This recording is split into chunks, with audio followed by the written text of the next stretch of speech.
বসন্ত পঞ্চমীর আগে লাটমার হোলি নন্দগ্রামে উঠোনের গাছটাতে কয়েকটা পলাশ জানান দিচ্ছে বিশ্ববিদ্যালয় প্রাঙ্গণেও আজ আগাম বসন্ত উৎসব। দোলের 4 দিন আগেই বসন্ত করা নাড়ল জোড়াসাঁকোর দ্বারে।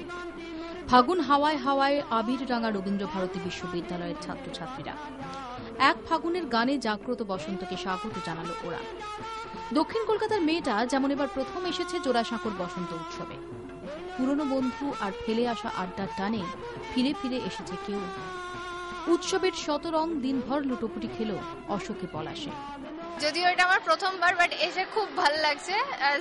মানে আমি এক্সপেক্টই করিনি এইরকম লেভেলে হবে। মানে আমরা কয়েকজন বন্ধু বান্ধব, বাট এত হিউজ ক্রাউড এভাবে জাস্ট মানে আমি এক্সপেক্ট করিনি। অসাধারণ, খুব লেগেছে। প্রাক্তন কিন্তু আমরা প্রত্যেক বছরই আসি, 12 বছর হয়ে গেল। 5 বছর 6 বছর তো ইউনিভার্সিটিতে পড়েছি, তার পর প্রত্যেক ইয়ারেই আমরা আসি।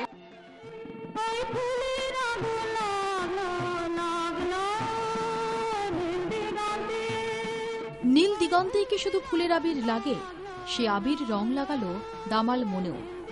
পুরনো প্রেম নতুন করে রাঙিয়ে নেওয়া, চোখের ইশারায় রং বদল, এসএলআরে বান্ধবীর সেরা ছবি তোলা, সবই হলো রঙে রঙে।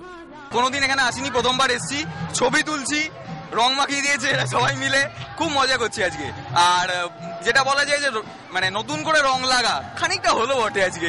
এই ক্যামেরা আছে, রং তো অনেকদিন লাগিয়েছিল, কিন্তু আজকে একটু বেশি ভাবে লাগালো, তার চেয়ে আজকে বেশি ভালো লাগছে। রাঙিয়ে দিয়ে যাও গো এবার যাবার আগে। সূর্যের তেজ, সবুজ ঘাস সত্যিই রাঙিয়ে দিয়ে গেল পলাশ শিমুলদের। ওরা অকারণেই চঞ্চল, সত্যি কি তাই? বসন্ত আজ ওদের মনে রং লাগিয়েছে। তাই রবীন্দ্রভারতী বিশ্ববিদ্যালয় আজ বসন্ত উৎসব। ক্যামেরায় অরিন মুখার্জির সঙ্গে ঋত্বিক মণ্ডল, 24 ঘন্টা, কলকাতা।